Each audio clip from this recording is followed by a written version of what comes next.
You know, in this country, we should not have many, many millions of seniors who have no teeth in their mouths or become sick because they cannot adequately digest their food. That is not acceptable. We cannot continue to have God knows how many seniors who are unable to communicate and listen to their grandchildren or their friends because they can't afford the outrageous cost of hearing aids. And people cannot read newspapers because they can't afford eyeglasses. And that is why, as we continue the fight for a Medicare for all single payer system, at least now, we have got to guarantee that Medicare cover dental care, eyeglasses, and hearing aids. Truth of the matter is, as you have heard from Pramila and Maurice and others, the overwhelming majority of the American people are on our side. They are sick and tired of Washington catering to the needs of the rich and the powerful and campaign contributors. They want us to stand up for them. So that is where we are right now. We are in a moment where if we stand strong, we can bring forth transformative change to improve the lives of working families, Black and white and Latino, Native American, Asian American. We can restore the faith of the American people that their government can work for them and not just the well-connected. What Senator Sanders has done in the U.S. Senate over the past few months has been simply extraordinary. Now, as the chair of the Senate Budget Committee, Senator Sanders has shepherded through a legislative program that, when passed, will transform the lives of tens of millions of working class people across this country. And he has been a strategic partner both to the movements and people's organizations and to House progressives, as both have worked to navigate Democrats' narrow majorities on the path to victory. Senator Sanders, thank you for all of your efforts. The floor is yours. Reese, thank you very much.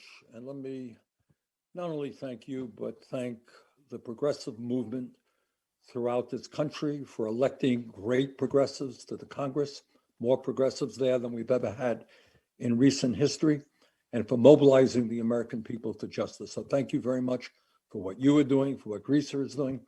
And let me also thank Pramila Jayapal. She has played an extraordinary role in leading the Progressive Caucus in a way that I would never have imagined. Brothers and sisters, this is a pivotal and unprecedented moment in American history. That's the simple truth. I think all of you know that for the last many decades, the people on top, the very wealthiest people in this country, have become much richer. You now have the totally absurd situation of two people, two billionaires, owning more wealth than the bottom 40%, top 1% owning more wealth than the bottom 92%. You got the 1% owning more wealth than the entire middle class. So in America, you got tens of millions of people whose problems have long been neglected by Congress and by presidents, while the very rich get richer. And what we are finally saying is we're not going to ignore those problems anymore. That now is the time for us to stand up for the working class of this country and tell the billionaires that they're going to have to start paying their fair share of taxes. What we are talking about is not simply a laundry list, a wish list. It is the needs of the American people. We will no longer continue to have the highest rate of childhood poverty of almost any major country on earth. And that's why with the American Rescue Plan and those $300 direct payments, we have cut childhood poverty in America in half, and we ain't going back. We want to further reduce childhood poverty in this country. And if we don't pass the Build Back America plan, poverty for kids will go up. We have a dysfunctional child care system where working families are paying 20, 30% of their limited incomes for child care. Workers are paid starvation wages, and millions of women are unable to go to work because they can't afford child care. That is absurd. We are going to make sure that no family in America pays more than 7% of their incomes for child care. We're going to make pre-K universal and free. We're going to deal with the affordable housing crisis, because we are tired of seeing 500,000 people in this country homeless, sleeping out on the streets. We're tired of 18 million households paying 50% or more of their limited incomes for housing.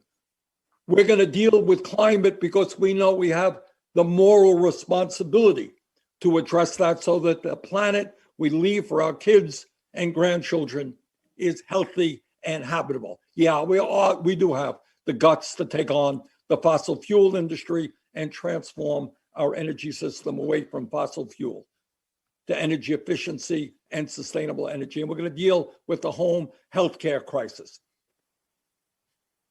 Two issues that I want to spend a minute on deal with healthcare. Pramila and I know all of you understand that it is totally unacceptable that we are the only major country on earth not to guarantee healthcare to every man, woman, and child as a human right. And the result of that is we've got 90 million people today who are uninsured or underinsured. We got tens of thousands of people who die each and every year because they can't get to a doctor on time or get the prescription drugs that they need. This cannot and must not be allowed to happen in the wealthiest country on earth. So we are fighting for a Medicare for all single payer program, but we don't have the support in the Congress right now to do that. That support among the American people is growing, but we're not there. But at the very least, what we are going to do in terms of healthcare, two major things. Number one, we're going to finally take on the greed and thievery of the pharmaceutical industry, who charge us the highest prices in the world for prescription drugs. Some of you may recall that a couple of years ago, I took a trip with folks from the Midwest into Canada. And I went there not to do sightseeing, but we went there to buy prescription drugs, and we purchased insulin manufactured by the same exact company, sold in the United States for 10 times more than we paid in Canada. 10 times more. Meanwhile, last year, the 6 major drug companies made $50 billion in profit. Their CEOs receive huge, exorbitant compensation packages, and yet 1 out of 4 Americans cannot afford the medicine their doctors prescribe. So we are going to take on the pharmaceutical industry and their greed and their dishonesty and the hundreds of millions of dollars. It's true.